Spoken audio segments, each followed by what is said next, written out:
In this video, let us briefly look at the partition of Bengal in 1905 to 1907. How has it happened? What were the reasons behind partition? What were the ill intentions of the British? And what were the consequences of the partition?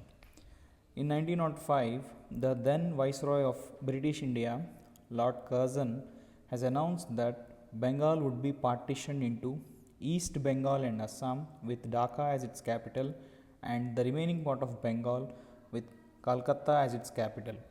So as we can see on the image, the partition line can be seen where the East Bengal and Assam with Dhaka as a capital, literally the Bangladesh of today and the entire northeast region, and the Bengal of today's West Bengal with Bihar, Jharkhand and some parts of Odisha into it with Calcutta as its capital.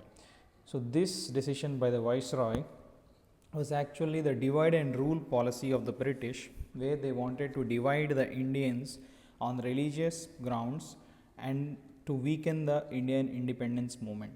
As we can see in the image, majority of Muslims, which is 58%, are in the eastern part of Bengal and the minority falls in the western part of Bengal.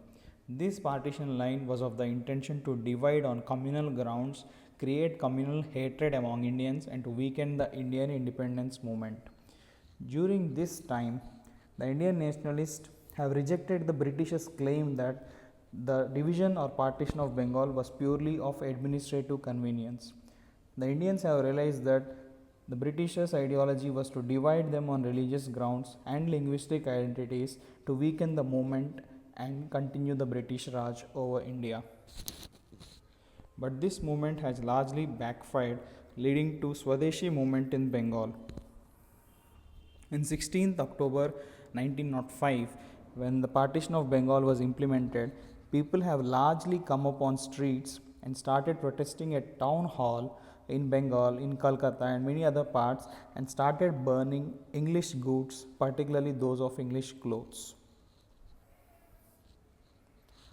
They have formed the Swadeshi Bandhav Samiti to promote Swadeshi goods, particularly those of Swadeshi clothes, Swadeshi paper, Swadeshi matchboxes, Swadeshi glassware, etc.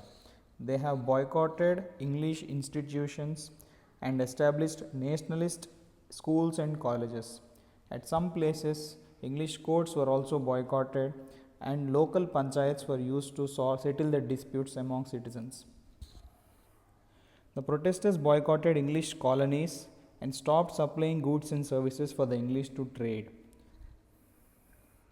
Many people who were the recipients of Rai Bahadur and Khan Bahadur titles have returned them to the British as protest, and many honors given to the Indian citizens for the fields of art, literature were returned back as a kind of protest. The salient features of the Swadeshi movement were: the Swadeshi movement was a mass movement in which industrial workers, traders, intellectuals, professionals, students and women actively participated. Though peasants were not part of this movement has seen a huge number of people coming up on the streets and protesting against the British Raj's decision to divide and rule India. In order to mobilize common people, leaders of that time used religious and cultural symbols like Durga Puja, Raksha Bandhan, Ganesh festival to gather more people and protest against the British decision. And the patriotic song Amar Sonal Bangla was sung by people across the streets to promote unity and harmony among themselves. The Swadeshi movement inspired many industrialists, capitalists to join the nationalistic movement, and they started supporting the Indian independence struggle. So if you like this video, please subscribe to my channel.